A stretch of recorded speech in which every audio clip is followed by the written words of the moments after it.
Corey Shepherd here, just set a purple in Sector 1. So let's stick with Corey as he progresses on this lap, giving a flash of the lights to one of the tanked SLT cars as they part way and give him a ride through. Hard braking right down to first, and you've really got to maximise braking to that apex. Short shift off that one and minimise your wheel spin. Corey is obviously a pro at it because he's quite up there on the timesheets. Corey Shepherd, watch out for him because we did see him in the practice sessions earlier, very fast. Yeah, they're all very quick. We just touched on that a moment ago, and Corey's got a fair bit of work now as the checkered flag comes out. If he wants to try and get up in there, he did sort of purple on his previous lap out there, so he was very good through Sector 2, but a lot of work still to do to try and close the gap. He wasn't quite there, but he took 2.5 tenths off his time, so he's now only a tenth of a second behind James Scott. That's a hell of a lap to put through right on the closing stages. So remember, the restart is the final corner as they come around turn number 17 and back onto the main track. That's where they can restart the race. And now, if James Scott can stay in front, see what happens. We go green, and the man wags his flag. James Scott gets it away. Corey Shepherd in second as they come down that front straight.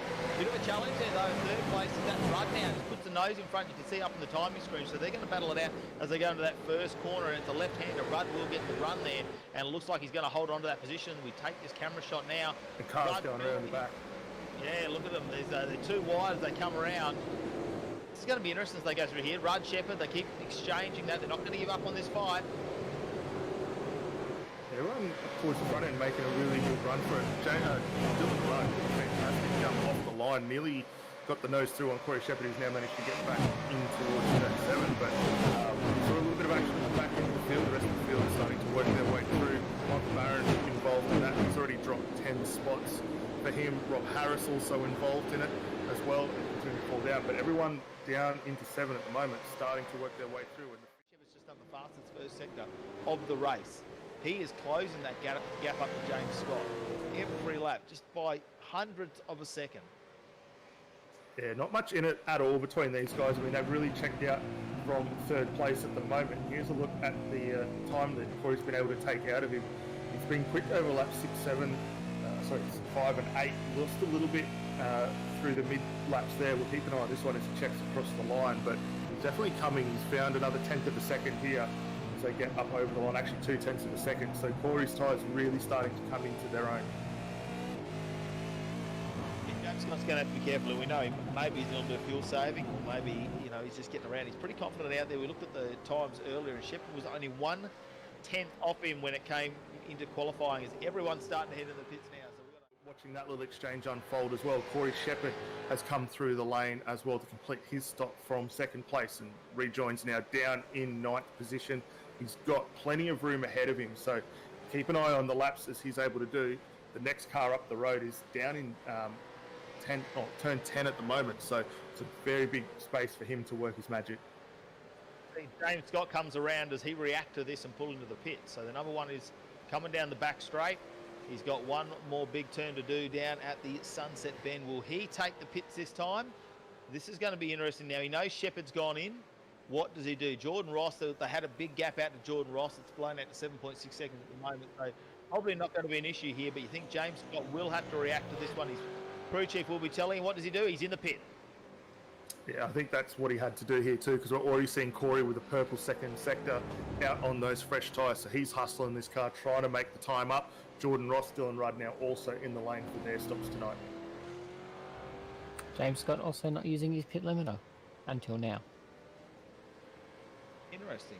Corey Shepherd definitely on a qualifying lap at the moment. He'll be pushing ridiculously hard in this car at the moment. I'm just trying to have a look at the sector time. Sector 2 has gone purple on this lap. So sector 2 is purple at 22.12.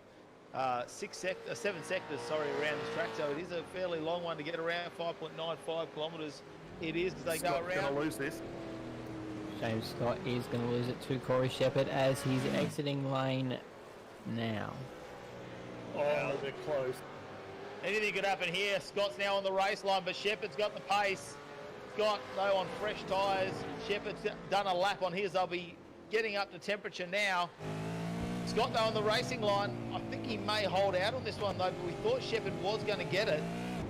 Interesting, Norrie, that you said he didn't use much pit limiter.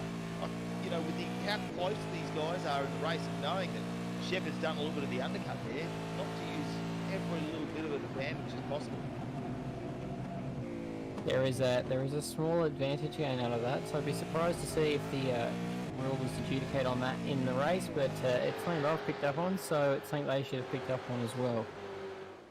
Corey Shepherd now less than half a second between them. They are super close at the moment, up in the lead, and check this out. Corey Shepherd, he's had enough bridesmaids dresses. Time for him to get the golden trophy here. That's what he's looking for, P1. He's had one of them this season so far, but he's looking for a second one. Going to throw everything at this, I think, to get past James Scott. As James Scott flashing the lights, they are coming up to lap traffic. This is where it could all come unstuck. That's P31 too, I think. Scott Weston, I think, the Taipan Esports car, who is in front of him. So having a look, makes room for him too and lets him by. As we check out the times here, look at some of the difference here from them. As you can see, last couple of laps, Shepherd now putting a little bit of pressure back onto Scott, just keep cycling those tyres. A couple of laps there when Scott gets the advantage, then Corey Shepherd does. Well, just showing those front headlights. I love when they race under night. They can really put those headlights in the side mirrors. Corey Shepherd, the Mr. Antenna car, just gets up.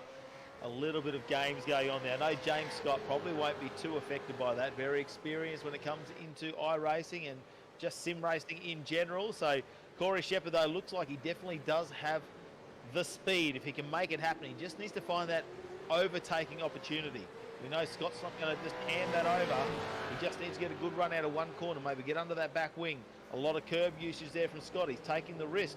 Can really come unstuck for him. We did see that last week where he went through the bus stop at Watkins Glen and launched the car. So battle day for P1 with 5 laps left in this race. Scott and Shepherd. And Shepherd was 1/10 of a second off Scott's qualifying time. He shows it on the inside, puts the lights in the side mirror.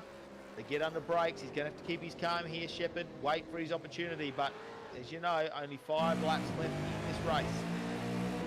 Yeah, Corey's had a really good chance to have a look at the back of James Scott and try and work out where he's strong. As you can see on the timing boards down the bottom there, he's taken tenths and half tenths out of him each lap. So he's really starting to close right in. If he can get a good run off Lamar down towards the back straight, set himself up for an opportunity in towards Sunset, he's got every chance of maybe being able to take this position. But catching is one thing, passing another for James Scott there.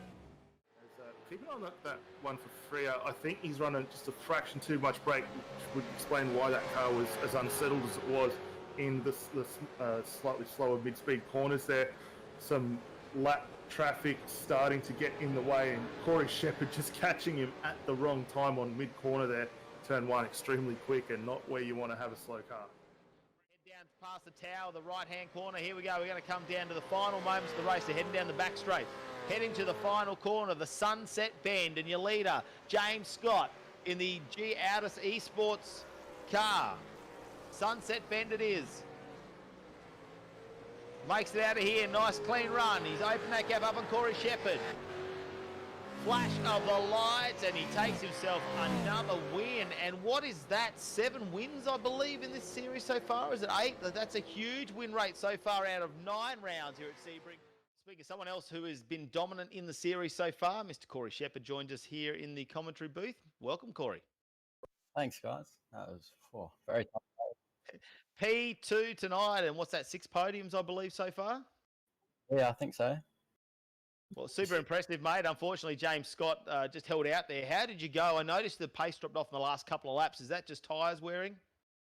I did have a lapped car I kind of got caught up with at turn 1 with a few laps to go, which kind of caused me a little bit of drama. Got out of the zone a bit and started making a few mistakes of my own. But up to that, I was right with him and looking for a passing opportunity, but I didn't quite have enough pace. How are you finding the new build of the supercar? I really like it. I haven't noticed too big of a difference. I'm not sure if that's maybe my setups, but yeah, I don't notice too much, so I'm liking it. Well, the Mr. Antenna car, super impressive again tonight. And, you know, you were catching James Scott for quite a number of laps. Who do you need to thank? Of course, I need to thank my sponsor, Mr. Antenna, all the guys at Premier Racing Team, and you guys for putting on the broadcast. I tell you what, can you just go and talk to Brian for us and tell him he needs to get a big target sticker put in his car? Okay. Yeah, he's had an unfortunate night, your teammate. But congratulations to you, P2. You get the silverware again. We're praying for the day we get to talk to you about P1. But good luck, and we'll see you at the next round. Thanks, guys. Well, there you go. Super comfortable in the car from Corey Shepherd. That's what we're hearing. And he did look super comfortable in the second half of that race, catching up to James Scott, but just couldn't get the job done.